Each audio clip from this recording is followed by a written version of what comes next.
Adam and Eve were, as you know, my dear boys, our first parents. And they were created by God in order that the seats left vacant by the fall of Lucifer and his rebellious angels might be filled again. Lucifer, we are told, was a radiant and a mighty angel, yet he fell. He fell. What his sin was, now we cannot say. Theologians considered that it was the sin of pride. Non serviam, I will not serve. That instant was his ruin. And God cast him out of heaven into hell forever. Now, let us try to imagine, my dear boys, the nature of that abode of hell. Hell is a dark and strait and foul-smelling prison, an abode of demons and lost souls. The walls are said to be 4,000 miles thick, and the damned are so utterly bound together they are not even able to remove from the eye a worm that gnaws it. Imagine some foul and putrefied corpse laying rotten and decomposing in the grave, a jelly-like mass of liquid corruption.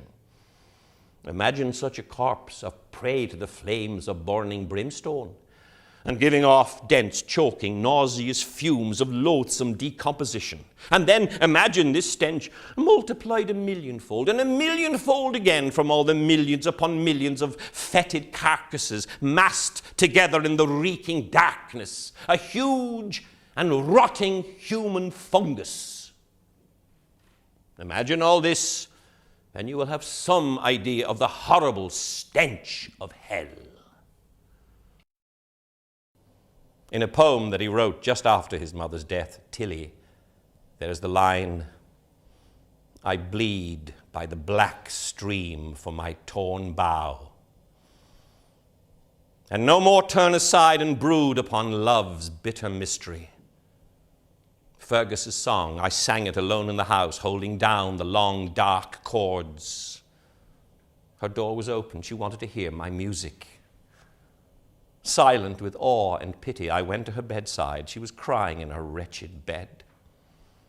For those words, Stephen, love's bitter mystery. Where now? Love. Love loves to love, love. Down by the Sally Gardens, my love and I did meet. She passed the Sally Gardens with little snow-white feet. She bid me take love easy as the leaves grow on the tree. But I, being young and foolish, with her could not agree. The last chapter of Ulysses is given over entirely to Molly Bloom's interior monologue as she's falling asleep. 60 pages long, 25,000 words without punctuation.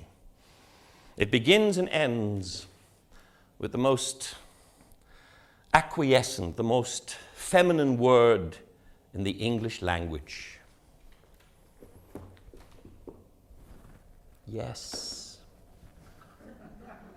Because he never did a thing like that before. He was asked to get his breakfast in bed with a couple of eggs.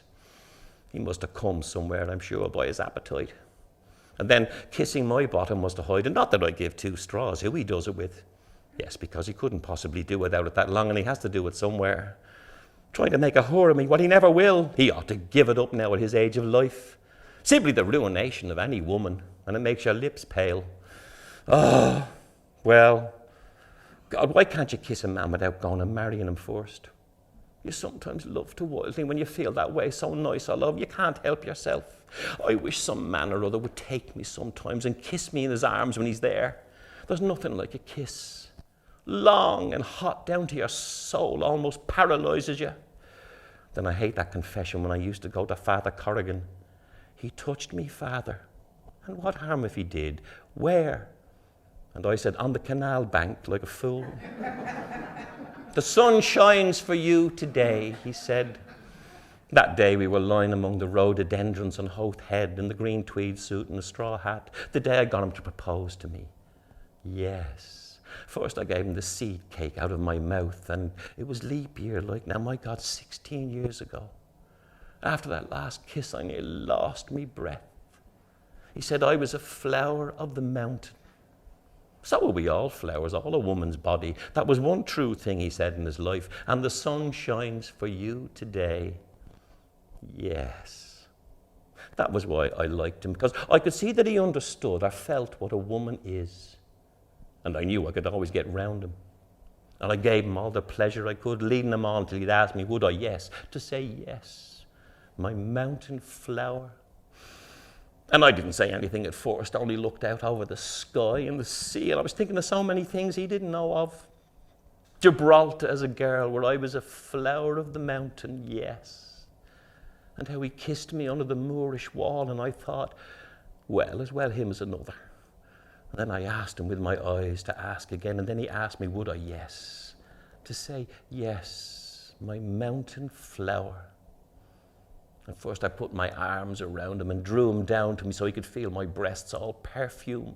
And his heart was going like mad. And yes, I said, yes, I will. Yes.